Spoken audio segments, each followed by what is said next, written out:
Hi everyone, my name is Mother and thank you for watching my video.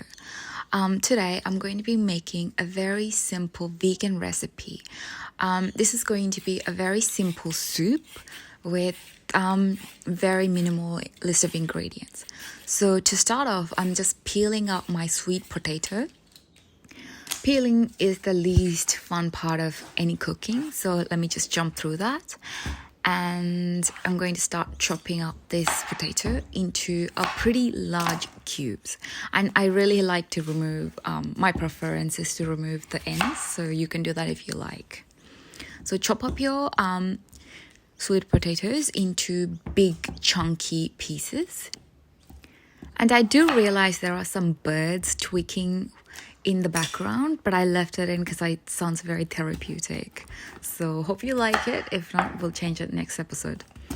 So I'm just chopping them up into a large size cubes. And I like to do this because you have a variety of ingredients, and if you have a different size of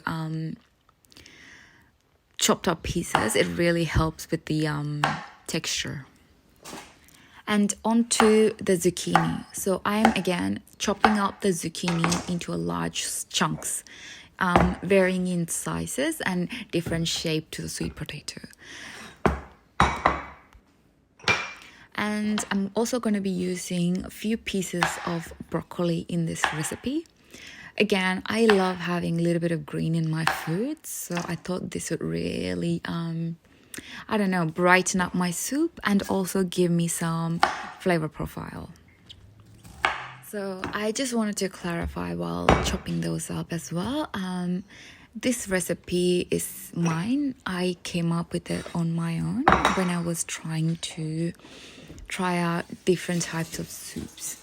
And it was really fun, and trying to make different recipes is definitely one of my favorite things. So if you would like to see random recipes that I came up with on my own, please stay tuned.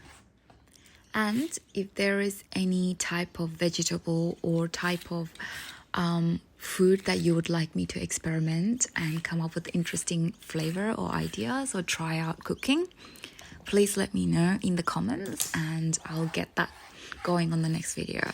Now, I am going forward with peeling and chopping up the carrots, and these are fairly small carrots, that's what I'm using too. And I don't know what this technique is called, but I am cutting them up into different shapes but similar size. It's really important to keep most of the vegetable in similar size because it's really helpful in cooking it evenly. I really enjoy having these tiny chickpea cans because they are pretty much already portioned, and all you have to do is chug it into a one-person soup, and it's pretty much that. You don't need to really open up a whole new can or soak up dried beans, and that takes forever. So I really like these cans, and I always have some on my pantry just so that I can use them anytime I want.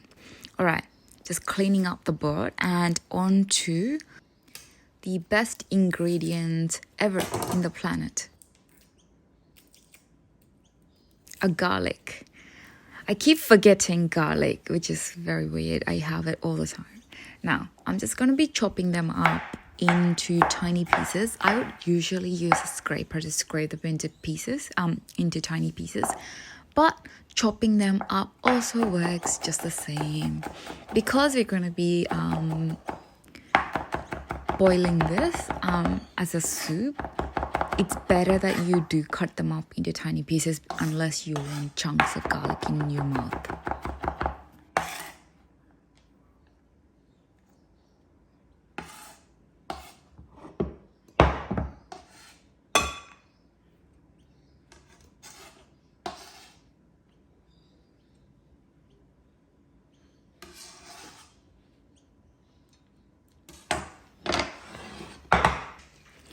On to the final and the most important ingredient in my soup, the miso soup. And I honestly really enjoy using miso soup as a base for all the other soup. It naturally has a very umami, salty flavor that I don't actually have to add any additional salt. And on top of that, it brings a very fermented flavor, and it is actually really good for your health as well. Alright, so I just scooped in some of the miso soup, maybe up to 1.5 tablespoons, and just adding some water. I am planning to add all the miso soup into the main soup. The only reason I'm trying to mix it in water prior, just to get it to be able to dissolve a lot faster, because I don't want it to be floating around in chunks, because this way I know it's a lot, I can be more sure that it is completely dissolved.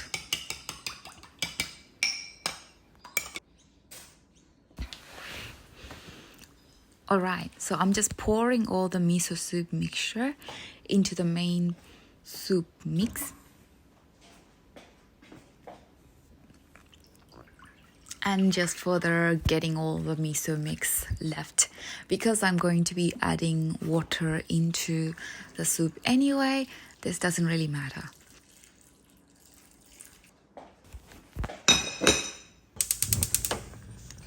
Now the hard work is done. All we have to do is cook it for 10 to 15 minutes until you can give it a stir. And if you can put your spoon through the hardest vegetable like the sweet potato, it's done.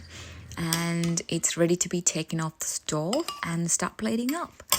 I would include all the vegetable. It is a portion for one. And I did cook it in a small pot that is about, I think, 16 inches. I'm not too sure. I'll confirm it at a later video. So I'm just slowly plating up or ladling in all the soup mixture, including a lot of the chickpeas. The chickpeas are going to be a source of protein, and the vegetables are going to be really good for you. So this is a really good meal, especially at nighttime or lunchtime or breakfast. Go crazy, who cares?